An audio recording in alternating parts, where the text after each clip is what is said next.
Makin tinggi penghasilan seseorang, ternyata makin menurunkan peran uang dalam membentuk kebahagiaan. Mungkin kita kenal sebagai hedonic treadmill. Simpelnya seperti ini. Saat gaji 5 juta, semuanya habis. Saat gaji naik 30 juta, bahkan 50 juta per bulan pun, semua habis juga. Kenapa bisa seperti itu?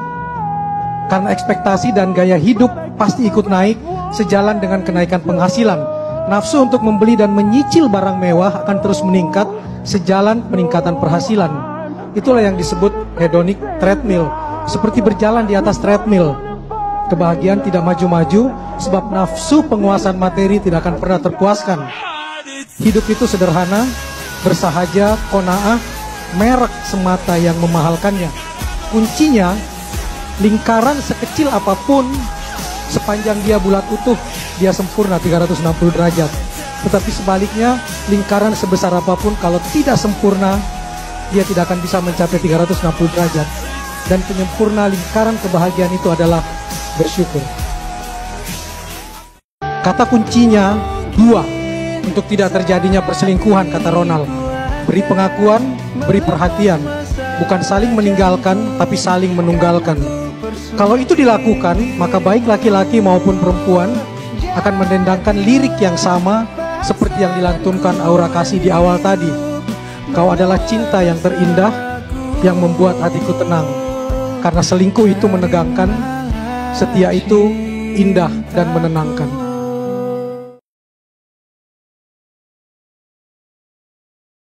Siapa yang paling bisa memaklumi, memaafkan, dan memotivasi kita ke arah yang lebih baik dan mendorong kita untuk lebih giat mendekat kepadanya? Insya Allah itulah jodoh kita. Jadi, carilah sosok yang tak ingin apapun selain pelukan menenangkan dari hanya satu orang, kamu. Dan carilah pasangan yang hatinya hanya cukup untuk satu cinta, kamu. Yang selalu mengaminkan doa-doamu, yang tubuhnya penuh tabah.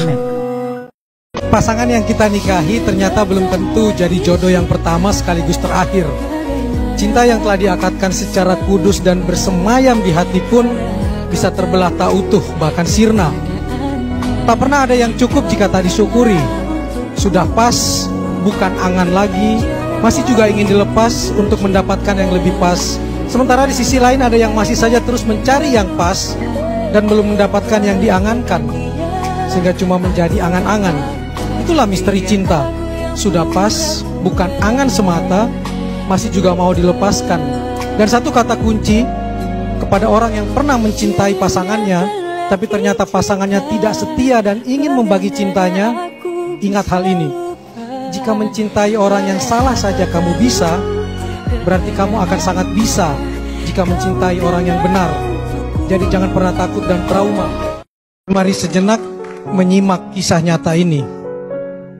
Anak ini lahir kembar 14 tahun lalu dari pasangan sederhana, kuli upahan. Oleh kedua orang tuanya ia diberi nama Yuyun dan kembarannya laki-laki diberi nama Yana. Yuyun rajin sholat dan rajin belajar untuk mewujudkan cita-citanya menjadi guru. Tak aneh, ia terus meraih juara sejak SD hingga SMP. Hanya anak harta berharga kami, mereka lah yang kuperjuangkan dalam hidup, papari bundanya. 2 April lalu, sepulang sekolah, tak kembali lagi ke rumahnya. 2 hari berselang, 4 April, tubuhnya ditemukan telah tewas membusuk. Rupanya sepulang sekolah saat melintas kebun karet seperti biasanya, ia dicegat 14 begundal mabuk. Lalu memperkosanya beramai-ramai dan kemudian dibunuh dan dibuang ke dalam jurang. Saya melihat tubuh anak saya, tangan dan kakinya terikat. Duka sang ayah tak tertahan. Yuyun anak kita tak cuma kehilangan masa kecil, tak cuma kehilangan dunia anak-anaknya, tapi tubuhnya dihempas ke jurang dalam dan nyawanya pun direnggut dan dihilangkan. Yuyun, tak ada lagi binar bola matamu yang lebih kuasa ketimbang kata saat kau berujar, "Ibu, saya ingin menjadi guru." Tak ada lagi Yuyun anak kita. Selamat jalan, tidurlah nak. Damailah dalam pelukan Sang Maha Pengasih dan Penyayang. Dan dari tempat ini mengajak semua pemirsa dan orang tua, stop kekerasan dalam bentuk apapun, stop kekerasan seksual, stop kekerasan terhadap anak, dan ajarkan anak laki-laki kita untuk tidak memperkosa. Negeri ini sudah masuk dalam keadaan darurat kekerasan seksual. Setiap 2 jam 3 perempuan Indonesia mengalami nasib seperti Yuyun, menjadi korban kekerasan seksual. Jadi stop kekerasan dan cintai anak-anak kita semua.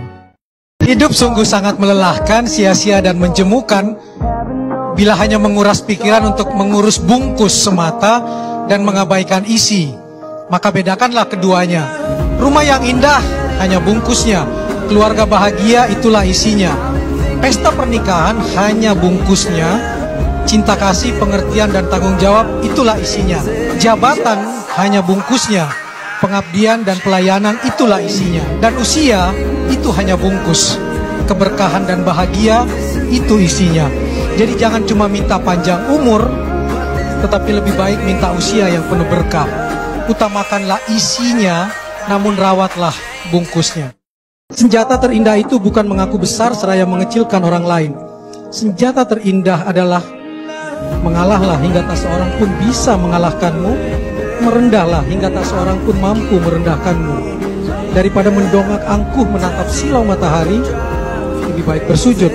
Karena itu cara terindah berbisik rapat ke arah bumi, tetapi didengar oleh penghuni langit. Dan jangan pernah menutup pintu kepada orang yang ingin memperbaiki masa depannya. Jika kita tidak ada di masa lalunya, tidak ada hak kita untuk mengadili masa kininya. Jika aku perhatikan, ternyata kakinya cacat. Barulah aku tahu kenapa suamiku memberikan tempat duduknya. Suamiku terus berdiri sepanjang perjalanan. Setelah perempuan itu turun sekalipun, ia tetap berdiri dan membiarkan orang duduk di tempatnya. Setelah turun dari bus, aku berkata pada suamiku, memberikan tempat duduk pada orang yang butuh memang baik, namun pertengahan perjalanan kan kamu boleh memintanya berdiri agar gantian kamu yang duduk. Suamiku menjawab, orang lain mungkin saja sudah tidak nyaman seumur hidupnya. Aku hanya kurang nyaman selama 2 jam. Kalau pola pikir kita dapat diubah seperti itu, dunia akan jauh lebih indah. Dalam hidup, kita memang kerap dihadapkan pada pilihan antara memaksakan hak dan kewajiban. Namun saat kita melepaskan hak dan lebih memilih memberi, disitulah kebahagiaan akan muncul. Hidup bukan tentang siapa yang terbaik, tetapi siapa yang berbuat baik.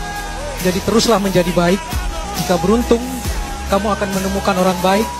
Jika tidak, kamu akan ditemukan oleh orang baik.